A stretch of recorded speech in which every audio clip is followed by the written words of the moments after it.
Welcome to the Blackhawks Breakaway Podcast for CHSM. We are brought to you by Toyota. Toyota has more all-wheel drive and four-wheel drive vehicles than any other brand. Find yours and shine on Toyota. Let's go places. With Charlie Roumeliotis, I am Pat Boyle. Charlie, how you doing today? I'm doing very well, Pat. How are we doing? Weather in Chicago sucks, so we're not on the golf course. That means we are diligently looking into the offseason of the Chicago Blackhawks. Top of the list right now is finding a new head coach, and it looks like Jeff Blashill is the favorite to become the Blackhawks' next head coach. I tweeted last Thursday evening that Frank Nazar reported on his Daily Faceoff podcast that Blashill had met with Kyle Davidson and that Seattle was also interested in Blashill. Within an hour or so of that tweet, I've got a picture sent to me on social media of Kyle Davidson and Jeff Blashill dining together at a Chicago restaurant, looked to be Tavern on Rush. So again, we're not exactly sure, but nice dining choice. Yep, good Johnny. If you're looking to not be seen, that's not the place to go. So if he thought he was going to go incognito there, a Blackhawk fan, did click a pic. What is your reaction to Blashill in all likelihood becoming the next head coach of the Chicago Blackhawks? Yeah, we kind of singled Blashill out a couple weeks ago on the podcast when we were formalizing the potential candidates to be the next Blackhawks coach. And I think I've written on WGNradio.com outlining 15 candidates. And one of the two names that really caught my eye of what the Blackhawks could be searching for in their next coach, where they can blend experience as a head coach at different levels, but also have the youth to kind of grow and have more of a developmental background. And I think Jeff Blashill is one of the very few that checks a lot of those boxes. Head coaching experience in the NCAA, USHL, AHL, and the NHL, and internationally, he coached for Team USA at the Worlds in 2017. So he's been a head coach at 5 different levels, won a championship in the AHL and the USHL. So he has a winning type pedigree in those developmental leagues. And so I think a lot of the you're going to look at his stint in Detroit, right? That was the one that he had with the Red Wings as the head coach in the NHL, lasted 7 years with the Red Wings. We were mentioning on the podcast a few weeks ago about how the average coach lifespan is 2.4 years now in today's NHL. So he must have been doing something right. But here's why I think it's a far better situation for Blashill, if this does come to fruition of him becoming the next Blackhawks head coach, is that when he inherited that Red Wings team, he was inheriting them at the very tail end of Detroit's historic 25-year playoff run. And it was basically leading directly into a full teardown rebuild. In this situation in Chicago, he would be entering a team that is hoping to transition out of the rebuild and hit the next step. So in Detroit, trajectory was on the downswing. In Chicago, the trajectory is slowly starting to hit on the upswing. And I think he would be far better suited to handle that situation. And Pat, to cap it all off, I like the fact that he spent the last 3 years working under John Cooper, kind of serving as a mentor to him. We see a lot of NHL head coaches that go between gigs where, you saw Sheldon Keefe get fired from Toronto, then he immediately gets hired by the New Jersey Devils. And there's really no grace period of kind of reflecting on what went wrong, what I could do better. It's just kind of hopping right to the next gig. With Blashill, he goes from 7 years with Detroit to immediately for 3 years under John Cooper, who is arguably the NHL's best coach. So I like the fact that he had that grace period to kind of reflect on his own time in Detroit and kind of apply the lessons that he learned under Cooper in this next gig. I like the way you laid that out, and that's kind of what I figured out here after my initial reaction. My initial reaction was, I think like most Blackhawks fans, I was underwhelmed with the choice. But that was going by and large on the record in Detroit. And then I made calls to people who observed him in Detroit, worked with him in Detroit, worked with him in Tampa. And as I began to put together his resume and look things over, I became much more comfortable with this, if this indeed is the direction the Blackhawks are going to go. Some things that the folks that have worked with him or observed him said about Blashill: very organized, detailed on how he wants to attack and support the puck. It's a very workmanlike approach to his hockey career. He grew up outside of Detroit in Sault Ste. Marie. He played at Ferris State. As you mentioned, he coached in the collegiate ranks, coached Western Michigan, had success there, a brief stint, USHL, went to coach under Mike Babcock in Detroit. And then there was a change in the AHL affiliate in Grand Rapids, and Kenny Holland plugged Blashill into that in Grand Rapids, where he's had his most success as a coach. Coach of the Year, won the Calder Cup. And after Babcock was approaching his final year, Blashill got an extension in in Grand Rapids as the heir apparent to Babcock.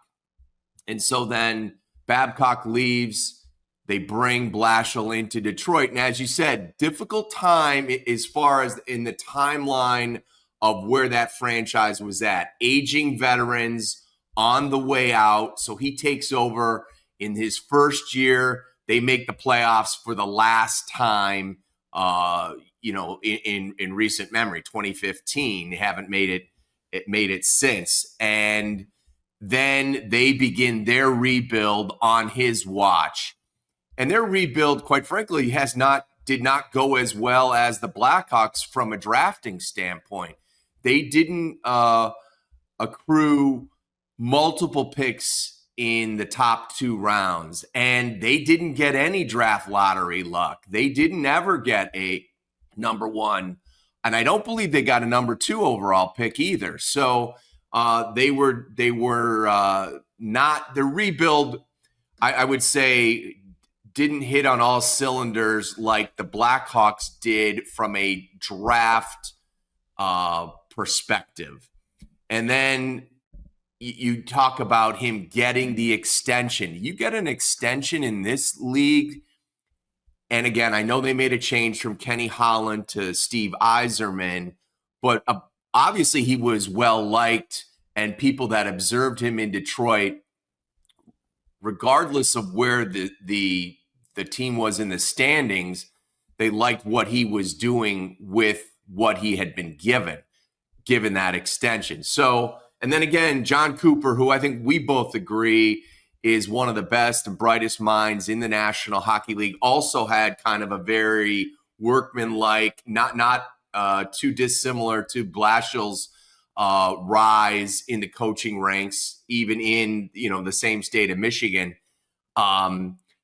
When John Cooper selects you to be on his staff, especially with how competitive his division is, I think that bodes well. And so you look at it and you put it all together. You look at the track record in the AHL, the success there, and then what he's hopefully learned along the way. The fact that he has been an NHL coach for 7 seasons at an Original Six franchise in a tough hockey market that is critical of not only the play on the ice, but those that are putting together the roster and coaching that roster. So, the more I looked at it, and with the options that were out there, I think Jeff Blashill is a very solid candidate. And I think the more I hear about it, the more I talk to people who know him and how he was liked and his approach with players, because that's really what this is all about, Charlie. It is about, the continued development, but it's also about, system approach and how this roster fits that system. So I think he's got the pedigree to be successful here, and it could be right place, right fit, Blashill, with where the Blackhawks are at this stage of the rebuild. Yeah, I'm right there with you. And I think for me, having that 3-year grace period in Tampa Bay to kind of take a breath, certainly I think is going to pay dividends in the long run for him. And I think the fact that he has a calm demeanor, or like he has I don't want to say a calm demeanor, like, because it sounds like he does hold players accountable. Like he does have that hard-nosed type approach, but it's not where his coach lifespan is going to be short, where he's going to lose guys because he's incredibly demanding. So I think he does have that give and take relationship. I mean, the fact that he lasted 7 years with Detroit, Joel Quenneville lasted 9 years in Chicago, and he won 3 Stanley Cup. So he must have been doing something right during their developmental stages. But I like the fact that with Blashill too, he has the experience of a head coach at all different levels. So the Hawks aren't hiring someone that's kind of like trying to get their bearings as an NHL head coach, or just a first-time NHL or first-time head coach itself. Like there's a guy that knows exactly what he needs to do stepping into this role. And also the other thing I'll say is, don't underestimate the possibility or what he could, the coaching staff that he could assemble given his large Rolodex in the NHL. Like, could Dan Bilesma be one of the guys that joins him as an assistant? And you have some guys that are very well respected in the NHL that could mentor some of these young Blackhawks players. We've mentioned on this podcast a few episodes ago about how the assistants are the ones that are really working closely one-on-one with the players, and the head coach is more focused on the day-to-day operation. So don't underestimate that possibility of it too, of Blashill assembling a pretty respectable coaching staff around him if this does go through. And I think that's a great point. I think that this development and this rebuild cannot be placed on the shoulders of one coach. I think Kevin Dean should get a look, as far as some of the success he's had with that defense. I think he should be able to interview with Blashill if indeed Blashill is named. I've heard people suggest that maybe Derek Lalonde, I'm like, all of a sudden, are we the Red Wings 2.0 here? Well, Derek might go back to Tampa and fill in Blashill's spot. That's a good point as well. That's a good point as well. The one question I think I might have texted to you or texted to somebody, I was like, well, tell me about the players that he has developed. Now, I understand there's development at the AHL level, but I was kind of looking more at the NHL level. And, I guess you would say Dylan Larkin developed under him a bit. More Sider did, but I think Lalonde would probably get some credit with that. I also think observing Nikita Kucherov, and we talk about comps for Connor Bedard and how important it is about Bedard getting to the level that many think he should be able to achieve in the National Hockey League, and we look at Kucherov as sort of a possible comp of how they approach the game. And I think that Blashill being in charge of the defense in Tampa and the PK, and then observing a player of Kucherov's ilk and being able to say, well, this is what Coop and what we did in Tampa, and this is how Kucherov excelled, and this is how defense led to offense at times for him. And this is where, we have to eliminate some cheating here and things of that nature, and the responsibility that goes into, because I get the impression, he is defensive minded first, defense leads to offense, and responsible in all three zones, but including in your defensive zone. So And again, like I like the track record and some of the players that he's had touch points with throughout his career.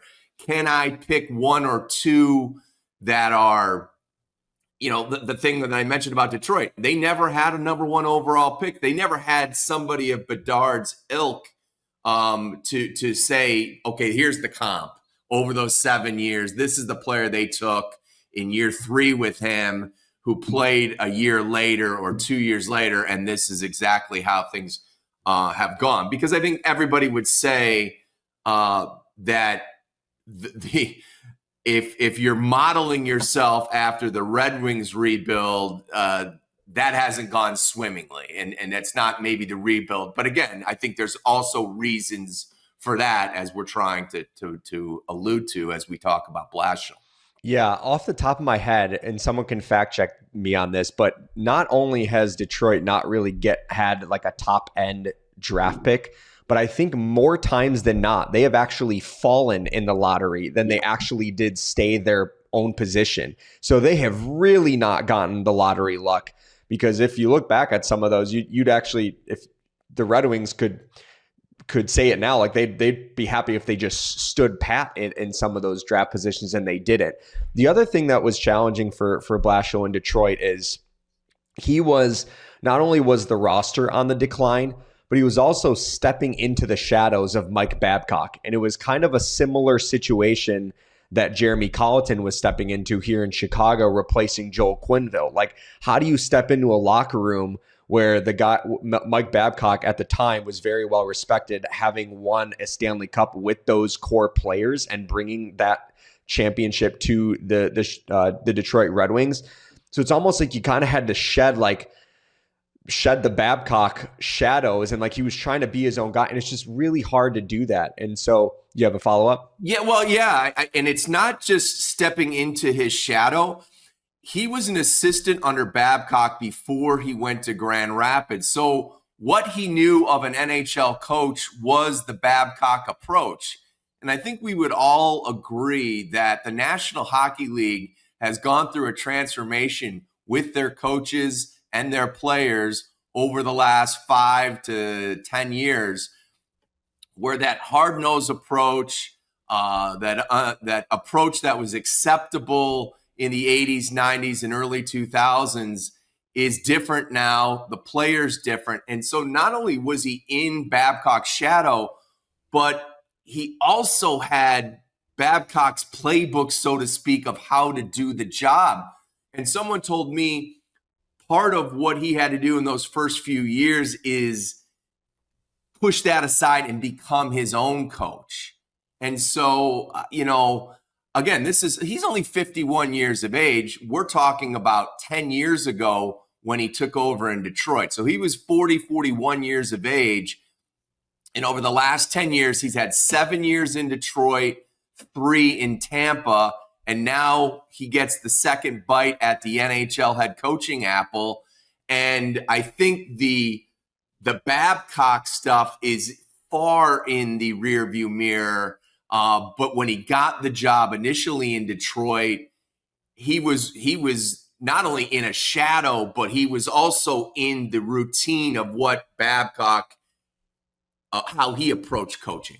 Yeah, that's a great point. And it's funny because I can't think of a polar opposite of Mike Babcock than John Cooper. And so he probably, like, John Cooper is very laid back. He's you don't see him really hard-nosed. He holds his players accountable, but he's not this demanding, has a very short shelf life as an NHL head coach. Like, he is very player-friendly. So if you're Blashill, you're trying to find a way to mold the two, like what made Babcock successful and what can I take from that stint or from his tendencies, and then what did John Cooper do very well with Tampa Bay, and he can kind of blend those in and formulate his own coaching style. And it's funny too, because I remember the running joke in Detroit after they went from Mike Babcock to Jeff Blashill was Detroit just needed a new voice.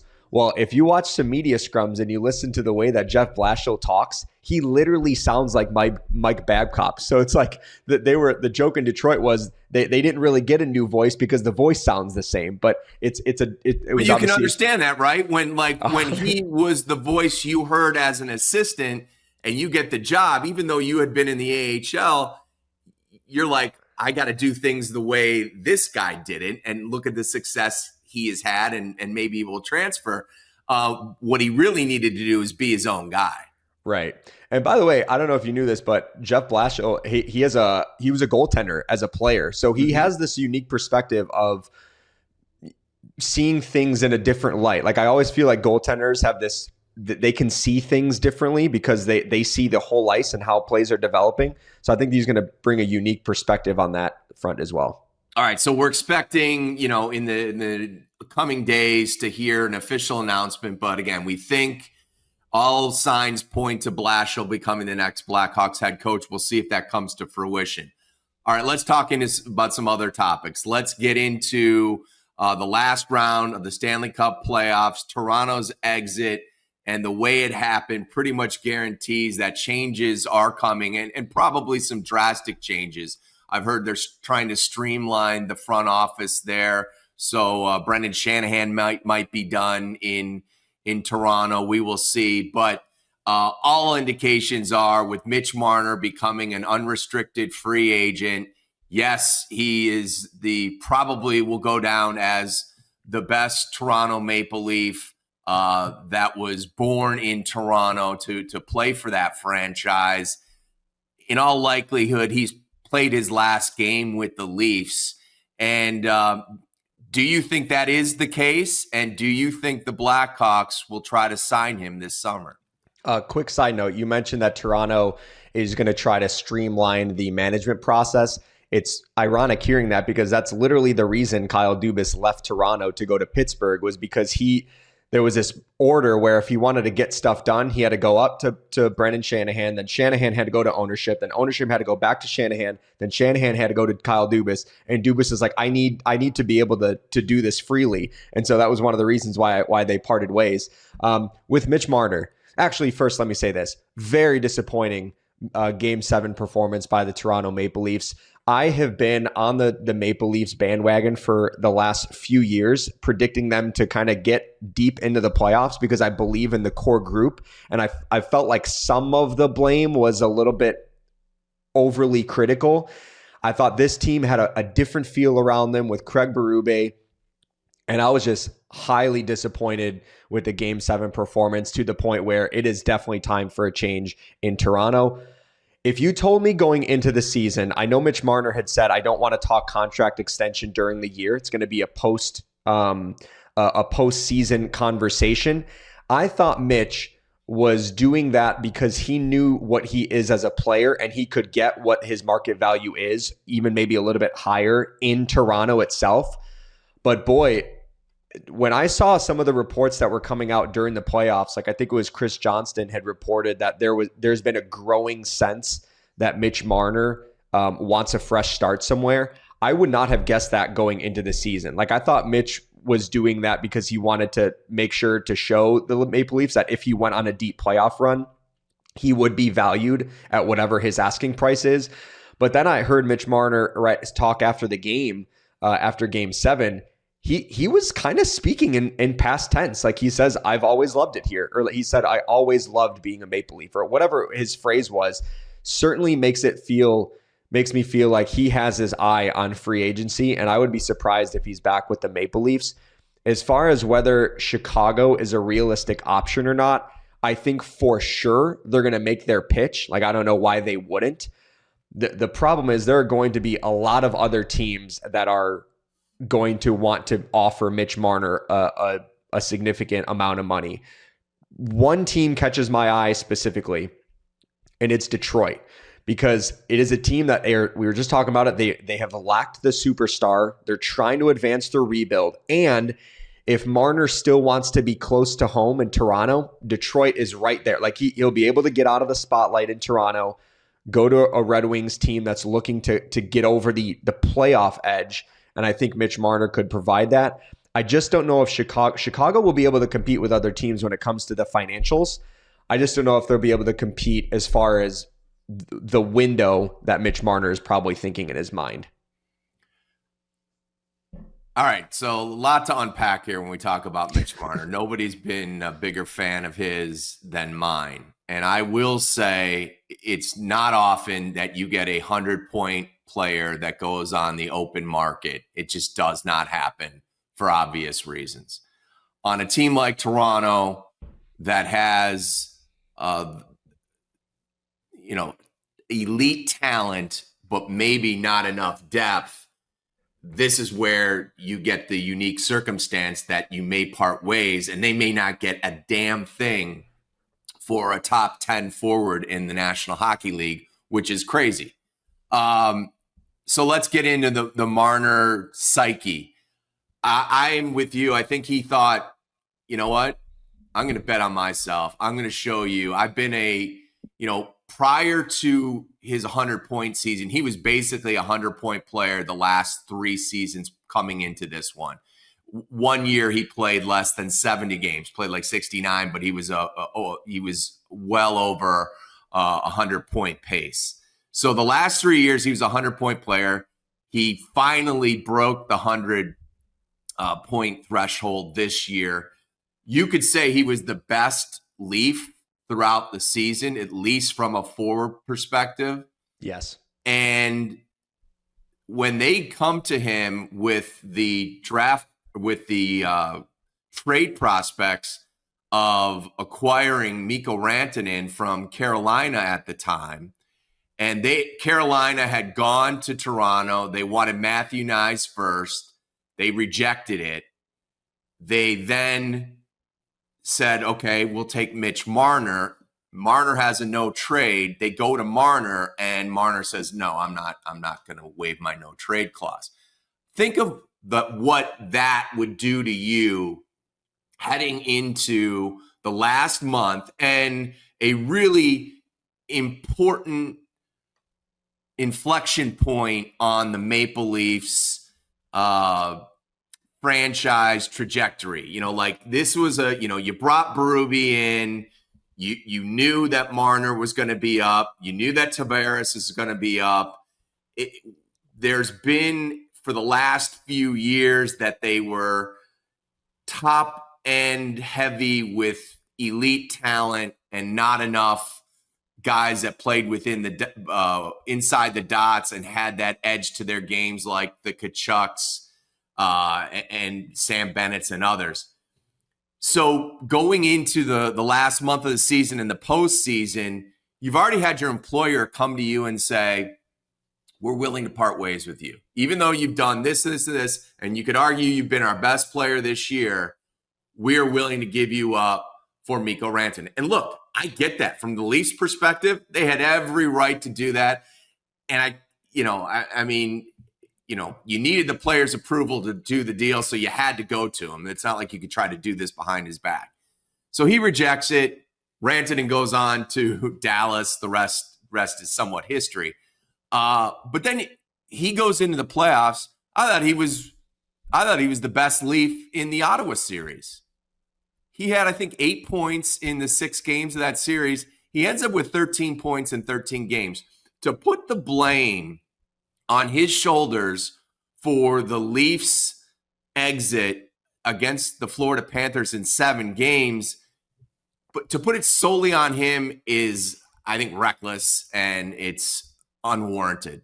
Does he deserve some of the blame of how that team played in games 3 and on in that series? Yeah, absolutely. And he does seem to be the type of player that can put up unbelievable points and be so important for you on the penalty kill and responsible and drive offense. And he's got the numbers to prove it and the success of the team to prove it. But does he lack that edge to his game? Yes, he does. So, that's what every team that is going to pursue him has to weigh.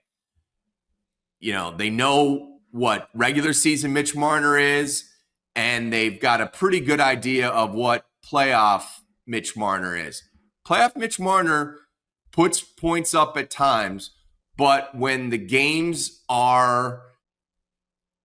they get more difficult and time and space is taken away and physicality is ramped up, how does he play then? That's something that obviously teams have to look at and weigh when they decide how much. So I think there are going to be teams in that Detroit range where they're a little bit further down the line of the rebuild. And I think those are the types of teams that are going to be able to pay more money to Marner than the teams that are among the cup contending teams that are looking for the final piece to push them over the top. So I think the Hawks will be a suitor.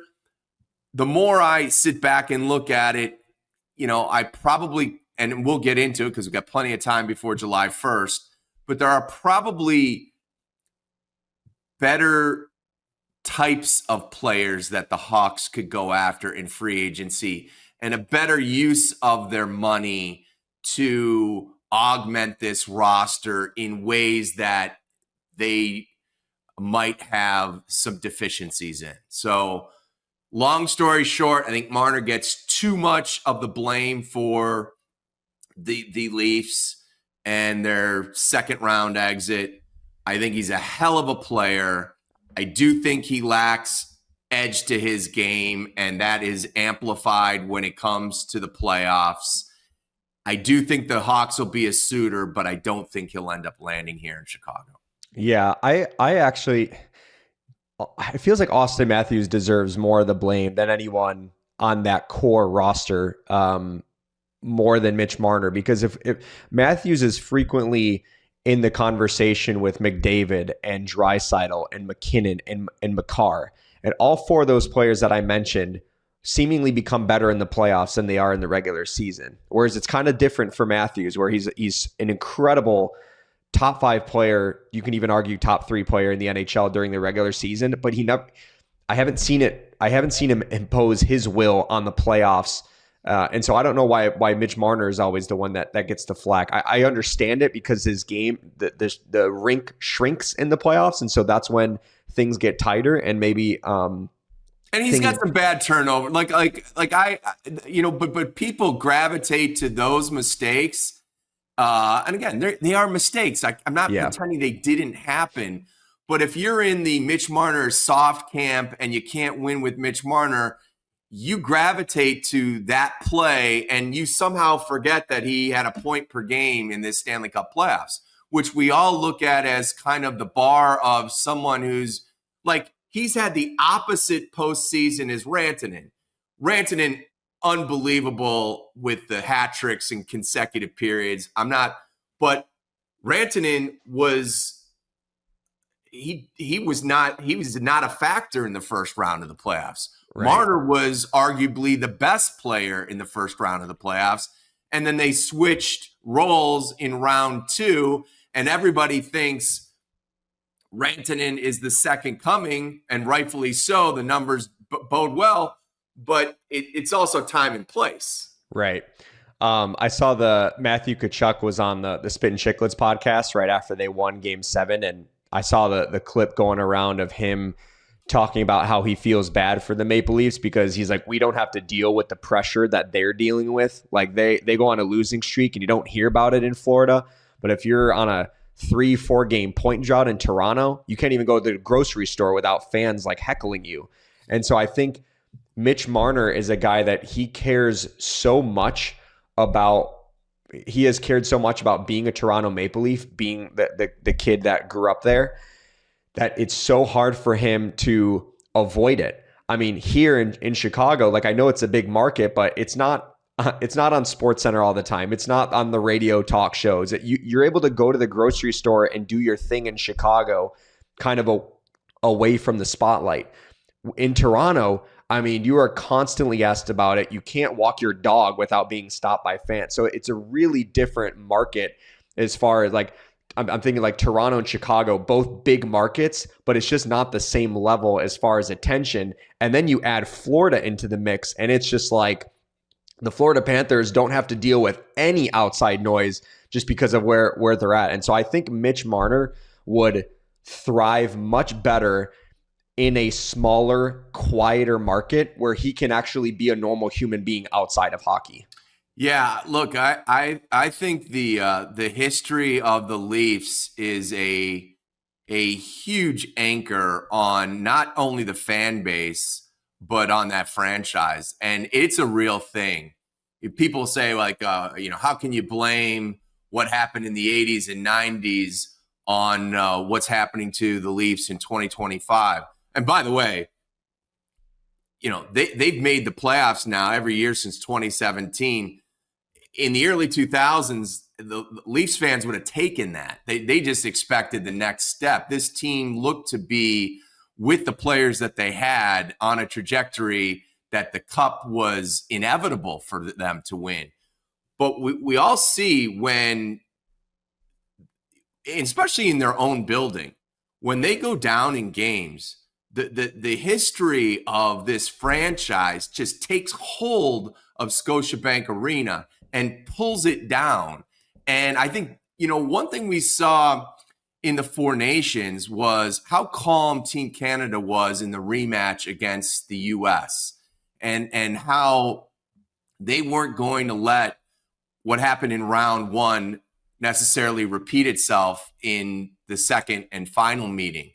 And the composure that Sid and that team displayed, and how, when you heard from some of the players like Marner, they looked to take that experience and apply that to their Stanley Cup playoff process. And I think they did in with the way they responded in Game 6 in Sunrise. I thought that looked like a mature team, a team that, but then as things unraveled in that second period in Game 7 in Toronto, it unraveled with the fan base. And I think the reality of what was next for them was right staring them in the face. And that's where you saw Berube lose it behind the bench.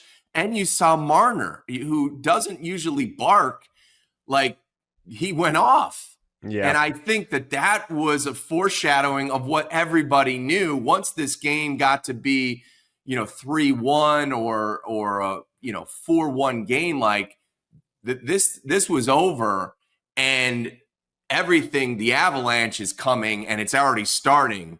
So I mean, it's a pressure that I almost can't think of a more immense pressure in sports than what the Leafs carry into postseason games. Well, it's funny because every team plays in the regular season to get home ice advantage. And I think the one team in the entire NHL that would want a Game 7 to be on the road is probably Toronto, because it just feels like when things go sideways, the fans turn on you, it becomes a morgue, and there's just like everything sinks in. Whereas feels like that Game 6 victory in Florida for Toronto, they didn't have to deal with, they were able to live inside a bubble in Florida and be like, all right, it's us against the world. When they go back home and they're expected to win and the fans get on you, it's just a self-fulfilling prophecy that you're just thinking about. And, so it's tough situation for the Maple Leafs, but that is going to be a very interesting summer over there. All right, let's talk about the upcoming NHL draft. Craig Button's latest mock draft has the San Jose Sharks at 2 taking Porter Martone, based in large part to how the Sharks lack size in their organization in their top 6. And now we're going to get to see Martone. He is going to play for Team Canada.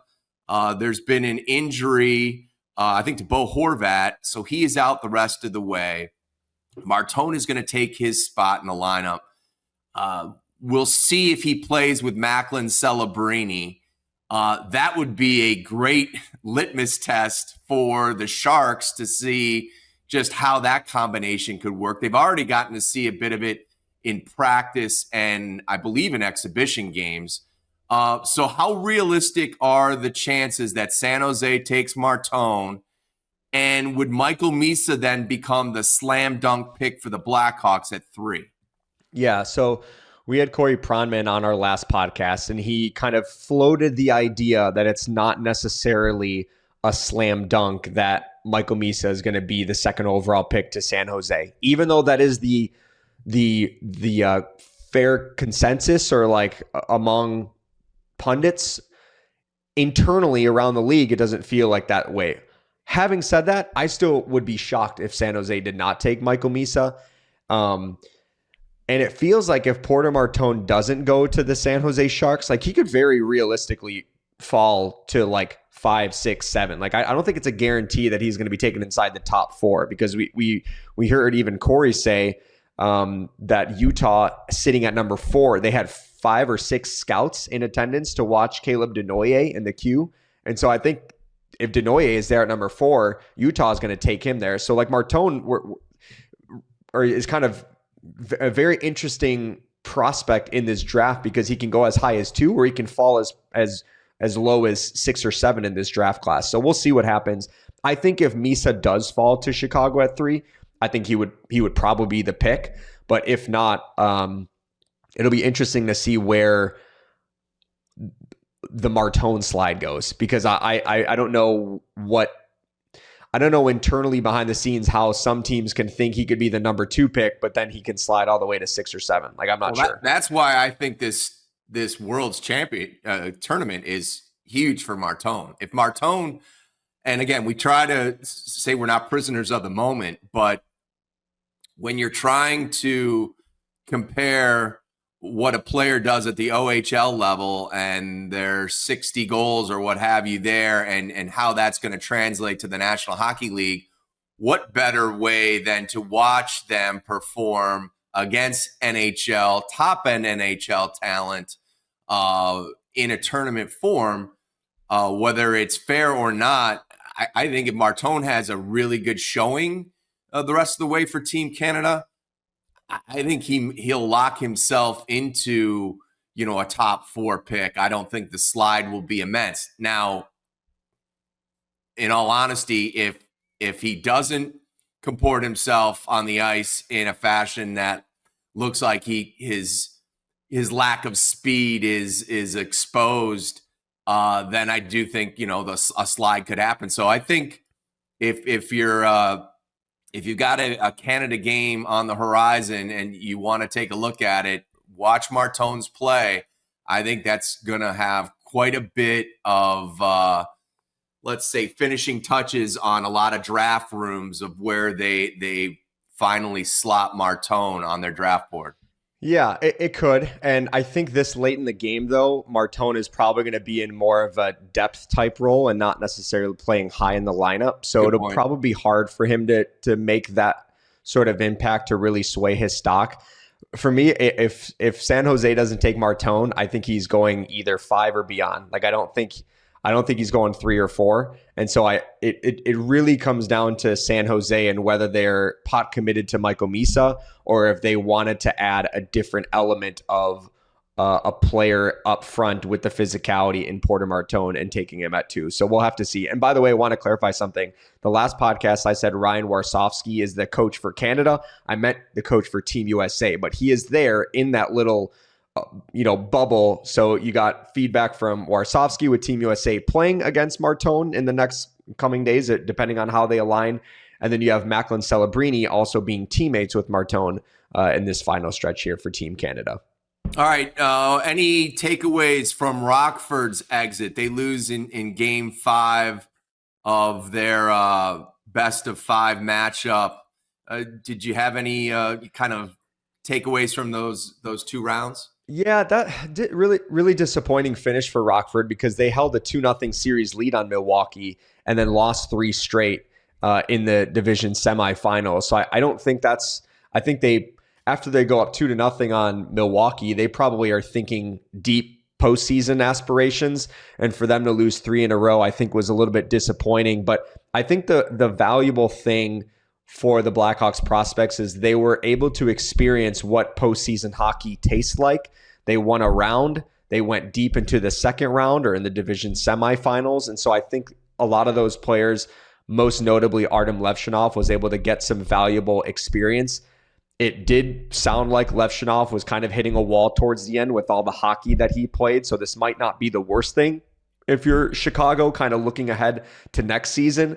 The positive is that while Levshunov's game kind of tailed as he hit that little rookie wall, Kevin Korchinski got better in the postseason, and he was able to slide into that number one defenseman role. And I think last year we saw Korchinski trying to get used to playing the rigors of an 82-game season plus playoffs. Well, I guess internally kind of preparing the body for playoffs if that's the case for Chicago down the road. But I think that was an encouraging sign, was Korchinski elevating into more of a number one defenseman role and handling those responsibilities very well. And last thing, I can't say enough great things about Drew Comesso's the season that he had down the stretch. A .925 save percentage in the final 15 games of the regular season and a .926 save percentage in the playoffs. So he was fantastic in the stretch run for Rockford, and I imagine he's going into the summer with a lot of confidence. Yeah, and honestly, you had the same three players that I wanted to just point out in my takeaways. And again, I think the Levshunov point about him hitting a wall is applicable here. I think he surprised a lot of us with how he played with the Blackhawks in his time when he was called up. I thought it was going to be for a brief period of time. I think most people thought that, and he ended up staying the rest of the way. I think that speaks to just the talent level he has. And again, we've chronicled on this podcast, it's sometimes an unorthodox approach as far as a bit of a freelancer out there, and he's a bit of a gambler at times, but has a skating ability to get back in plays. I don't know how that necessarily plays at the AHL level. And you bring up Kevin Korchinski. I almost felt like those two were the yin yang. When one was playing well this year, the other seemed to dip. And conversely, when the other player seemed to produce more, the other D-man and top pick was beginning to have a bump in the road. So it was kind of an interesting dynamic. I think it was kind of like an EKG printout for both of the ups and downs. But further to the point, and I think we all have to keep this in mind, the development track of a defenseman is much slower than the forward position. And I think a really good example of that is Gustav Forsling with Florida. And you look at him at the beginning of his career with the Blackhawks when he's 20 to 22, and he's up and down from Rockford, getting some stints with the Blackhawks, longer stints here and there, more time in Rockford. Again, he's in that young window, the window that Korchinski and Levshunov are in right now. And then he gets dealt to Carolina. He doesn't even crack their NHL lineup. He plays in the minors for Carolina and put on waivers, and Florida picks him up. He goes to Florida when he's 24 years of age. He's now 28. He's played the last 4 seasons. He got his bag.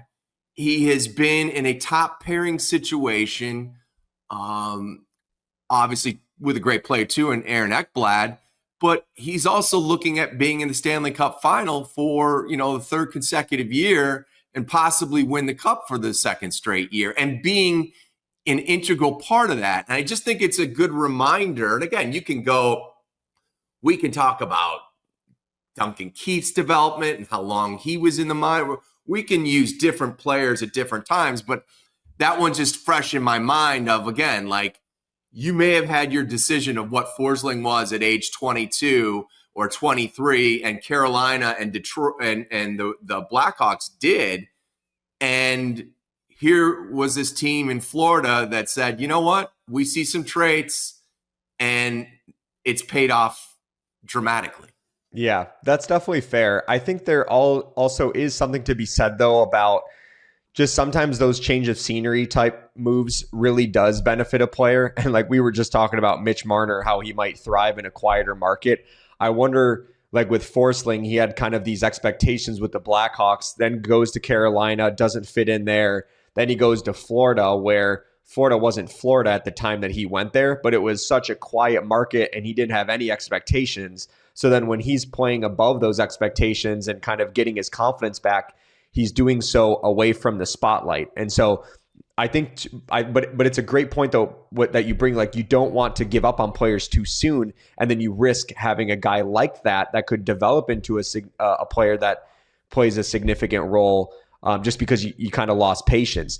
With Levshunov, it honestly feels like his play is far better suited in the NHL than AHL, just because he's just a freelancer. And so it's just easier. It's more structured in the NHL, and you can have guys that are covering for you. Whereas in the AHL, if he plays that way, sometimes everything can get a little bit disoriented. And then it looks like Levshunov is regressing when that's not the case. Like I just think the stint that we saw Levshunov in the NHL is kind of my snapshot of where he's at. Like I know that he can be a bona fide top pairing defenseman in the NHL. It's just going to take him a little bit to get there. But I saw glimpses of that better in the NHL than I did the AHL. And what you mentioned about Comesso, like I think he has really stepped his game up and has entered the discussion of, being considered as one of the top goalies in this organization over the next handful of years. I think, his play, especially since the trade was made with Seth Jones. And again, you talk about change of scenery. How about Seth Jones and what he has done I did not think he would have this type of success.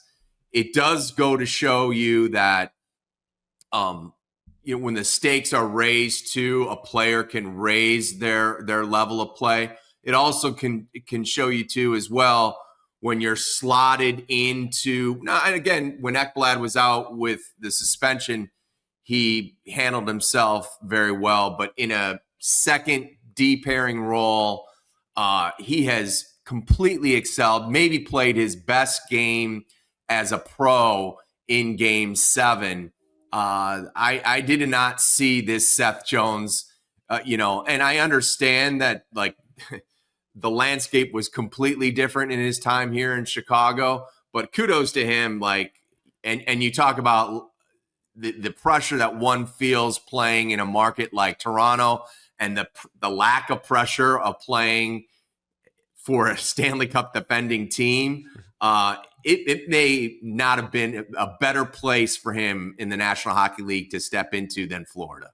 Totally agree, because the infrastructure was there. When he stepped into that lineup, he didn't have to feel like he has to do it all, because that's what he had to do in Chicago, where he was the guy eating 27 minutes a night and feeling like he had to do it all. And with Florida, he was able to step in and just kind of blend in.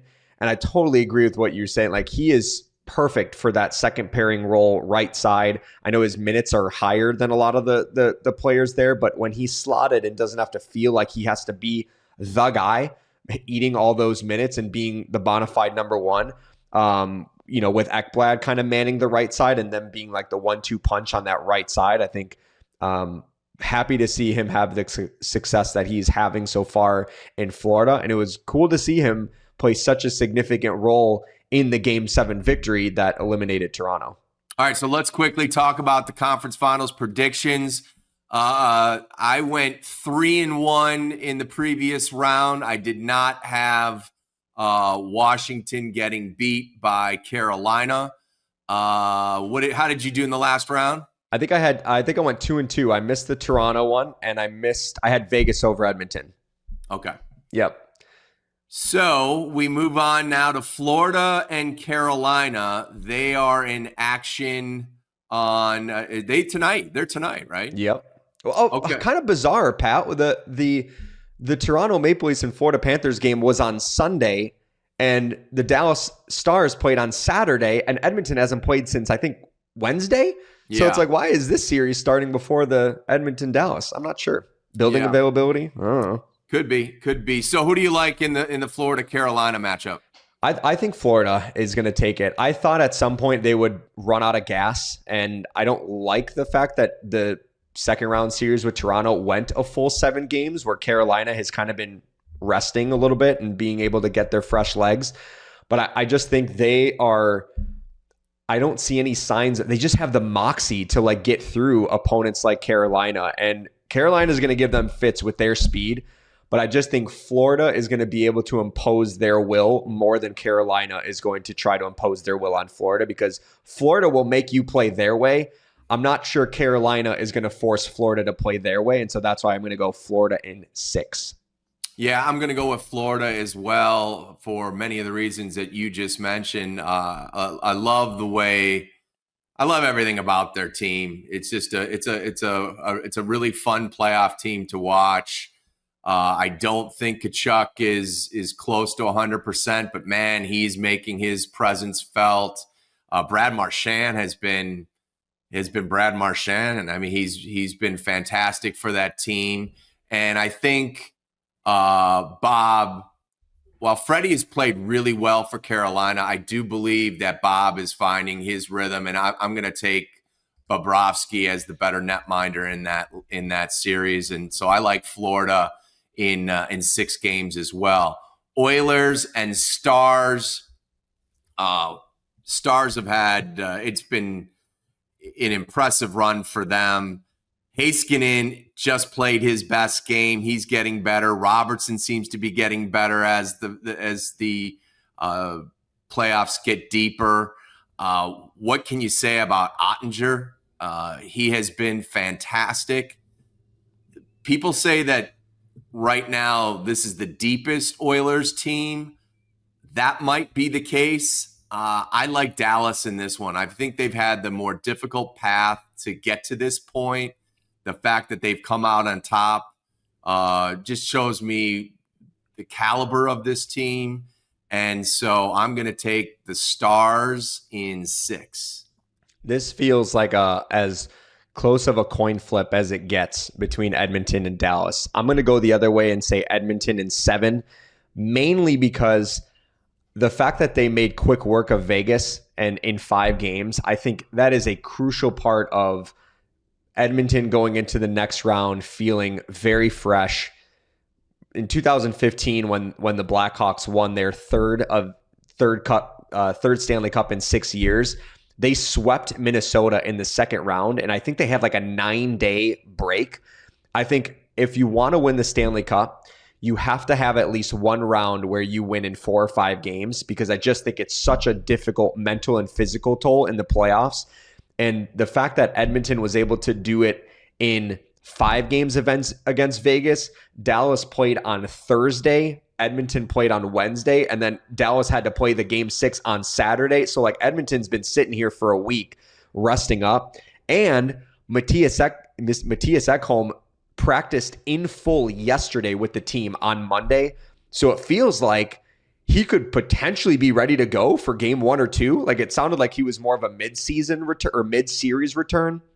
If he returns, I think that would have a similar impact than Dallas getting Miro Heiskanen back. Like that is how important Matthias Ekholm is to Edmonton. And we mentioned too on the last one, Edmonton's goal differential when Draisaitl and McDavid are not on the ice is incredible. And so I think they're finally getting the depth contributions where I just think Edmonton is going to win this, but I do think it goes the distance, 7 games. Okay, so if you think that rest is important, and I don't disagree with you, if you were a betting man, Florida, Carolina, game 1, are you pushing your chips in on the Hurricanes? That's a great question. I think with Carolina, they're such a 4-line, 3-pairing team that I think they could potentially hit a little bit of a hurdle on Sunday or on tonight. I think Florida could potentially be able to carry over the momentum from game 7. Whereas Edmonton, it feels like McDavid and Draisaitl specifically are the ones that really need the rest. And so I think they can take over the series or the game by themselves. So I actually, in some weird way, I don't know if this makes sense or not, but I actually think Florida has a better chance of winning game 1 and then losing game 2 once they realize, all right, we're in this series and we got a ways to go. Yeah, I always wonder, and again, it's tough when you're dealing with a cup contender and a defending champion because they've been through the wars. They know how to put what happens Sunday in the rearview mirror and get ready to go on Tuesday night. But I wonder if the emotion of a game 7 takes a lot out of you, even though it was a 6-1 final and the travel. I wonder if Carolina is there. Their opportunity to strike first is a real thing here in this series. Well, the good news is in the Florida game, the game was over by the second period. So they really just had to play 30 minutes. That's true. Any final thoughts? Yeah, final thoughts. I want to shout out Frank Nazar, who the USA-Czechia game just wrapped up. Frank Nazar scored the game-tying goal and the game-winning goal for USA. So he is now up to 11 points in the tournament, tied for third. No, actually standing alone in third right now in the entire tournament among all skaters, and second in goals with 6. So he has been fantastic for Team USA. How about the last game, the goal he had, and he gets tripped up as he releases, and when the puck goes in the net, he's almost Bobby Orr flying with no skates touching the ice. He has been awesome. And even in this game against Czechia today, I think he was on the third line wing. I'm not sure why he's on the third line because I think he started on the second line. So he has been such a bright spot for Team USA. And if you're Chicago, you have to be thrilled with how he finished the season with the Blackhawks and how that has carried over into an international event like this one. Yeah, I love that he's playing in this too. I think this is great. And, I think it's awesome that Sid's in it. I'll be honest. I'm a little jealous that Celebrini's playing in it. I get Connor's decision, and I understand the reset and the long, difficult, tumultuous season that it was on and off the ice for the Hawks. But man, I'm a little jealous when I see Macklin Celebrini getting to be on the same sheet with Crosby. Yeah, I agree. Can I address this actually really quick? Because it sounds like Connor Bedard has been getting a little bit of flack for not going to Team Canada. And if you actually know the reason why he's not there is he wants to get faster this summer, right? And so he wants to extend he wants to use every week of the summer to try to get faster for next season. So I have zero problem with his decision not to go. But I think if you told Connor before the season or before the World started that Sid was going to go, McKinnon was going to go, his buddies Kent Johnson and Macklin Celebrini would go, I think it is kind of eating at him a little bit that he's not there and just kind of being in that atmosphere. But what a mature decision by Connor Bedard to be like, I want to be at my best next year and I need to take every week of advantage to make sure that I'm getting faster for when the season starts. Well said. That's going to do it for this edition of the Blackhawks Breakaway Podcast for CHSN. For Charlie Roumeliotis, I'm Pat Boyle. We're brought to you by Toyota as always. Toyota, let's go places. We'll see you next time.